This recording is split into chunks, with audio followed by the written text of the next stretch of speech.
Hi, Pallavi. Thank you so much for joining us. And when I emailed you, you told me you love acoustic products and aluminium foam being one of them. So, can you tell me what you enjoy about aluminium foam as an architectural product? Yeah, that's a great question, Krishika. Like with any interior space or architectural space, the most important thing is how you curate a material palette, right? Now, you can be really lazy about it and go to the box standard solutions, and there's some fantastic products on the market for acoustics, right? You've got soft cell, you've got quadrat, but they're a little bit redundant and done, and they still have their space in the industry.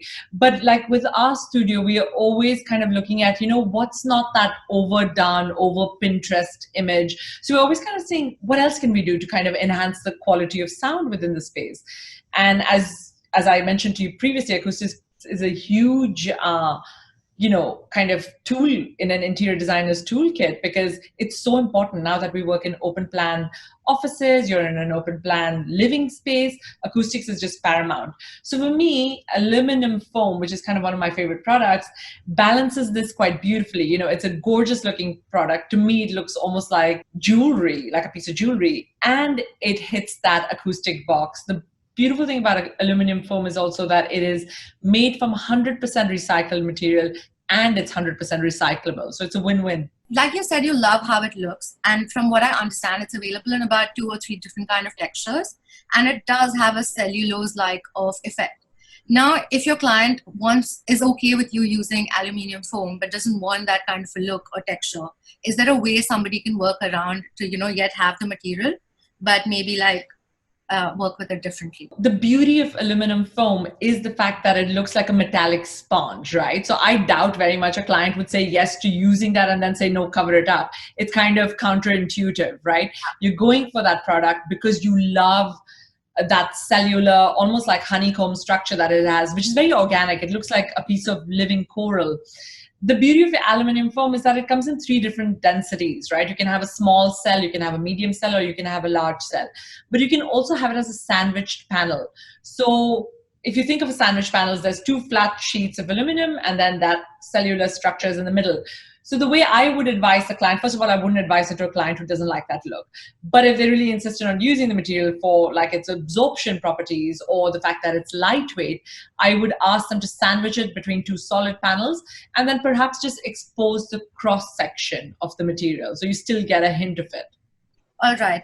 And apart from using it like an architectural facade and a ceiling, can it be used anywhere inside, like probably in interiors or on the staircase? Or is it limited to just using for ceilings and exteriors? Your creativity is the only limit where you can use it. You can use it as a piece of furniture, you can design product with it. Like I said, it's ultra lightweight depending on the density of the cell that you choose. It's ultra lightweight, so it can easily go across multiple uses. You've mentioned ceilings, you've mentioned wall cladding. I'm talking about like product design, furniture, all of those kind of uses. The first time I saw the material was at Prada Foundation, right? That the museum that you have it, and it was quite beautifully used architecturally, but also on wall cladding. And I was kind of blown away. That was a very dense cellular structure that they'd used, but it would be super interesting to even play with the scale of the cell within one panel. So it goes from kind of like a very dense scale to a much larger open cell scale. And if someone was looking to experiment with aluminium foam to cast it in the form of furniture or fabricate furniture out of, what are the do's and don'ts you would advise to a product designer that has been, in your experience, the best way to go about it? Look, as I said, I'm not any kind of an expert on the material, right? I didn't invent it. Yeah. I'm a big fan of it. So I don't know how the injection molding process works. Okay. So when we specify it and use it, we use it as sheets currently. So I would always experiment with furniture in a very linear format, but I'm pretty sure it's aluminum. It's a malleable material. It's air injected. So if you create a mold, I would say that yes, you can go with any kind of form as long as your mold works for that form. There also comes in the load-bearing capacity of aluminium foam basis what you're designing the ceiling with. Have you had the experience of designing a ceiling with it, and have you faced any challenges there? Yeah, we have done a couple of buildings with ceilings with aluminum foam, and it's ultra lightweight. So we've never had any kind of issues. In fact, it's the inverse. If you're worried about the load, you put a lightweight material and it works perfectly for just that. since I was researching a little bit about aluminium foam, and I do realize that it's a highly sustainable material because it's very environment friendly. And I do see it being used in the future a lot more because of the way the environment is. And, the need of the hour is to have sustainable materials. If you'd want some kind of innovation in this product, what would you want an upgrade to be looking like?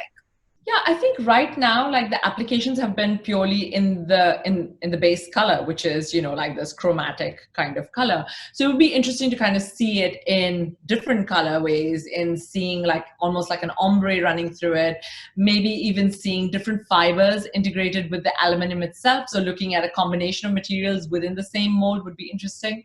What's really good about this material, again, and it's kind of one of the reasons I quite like it. When you think of an architectural facade, I think sometimes we go to the box standard, the stones and the standard aluminum cladding facades, but this allows that kind of porosity within an architectural building and an architectural scale as well, which allows the light to shine through from the inside to the outside, but also from the outside to the inside. So I think it creates almost a product, even with the building at that scale. Right. Okay, and just the last question. So for designers who are using aluminum foam for the first time as a material, would you have any advice of what they should take care of, or how do they make a selection and what they should be using? Like you said, there are 3 different cell sizes, etc. So how do they go about that?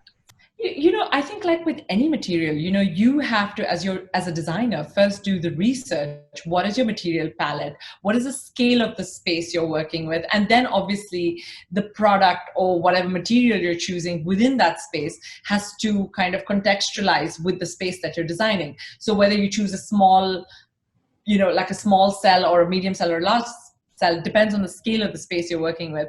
Of course, in a post-COVID kind of era, you have to be careful about using porous materials, right? Because they collect and attract dust, dirt, germs, all sorts of stuff. So I think the other big thing is, how do you treat this? Like, is there a sealant or is there some form of, resin coating or whatever that can keep some of that away or at bay, at least in the short term? So I think it's just, again, like with any material, do your homework, understand the scale of the space, understand the context. And the other important thing, I think, in a post-COVID era is thinking about your supply chain, right? Where is this material coming from? Are you better off working with a locally available material, encouraging social sustainability? I live in the UAE.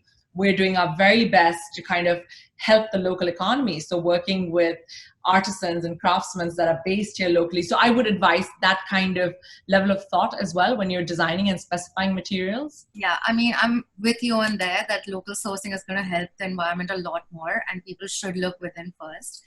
Great. I mean, from my understanding, you really like the material, and I don't think you've seen a lot of challenges or any limitations, but pretty much because it's lightweight, so it kind of like it's vice versa, helps you overcome the limitations one would have.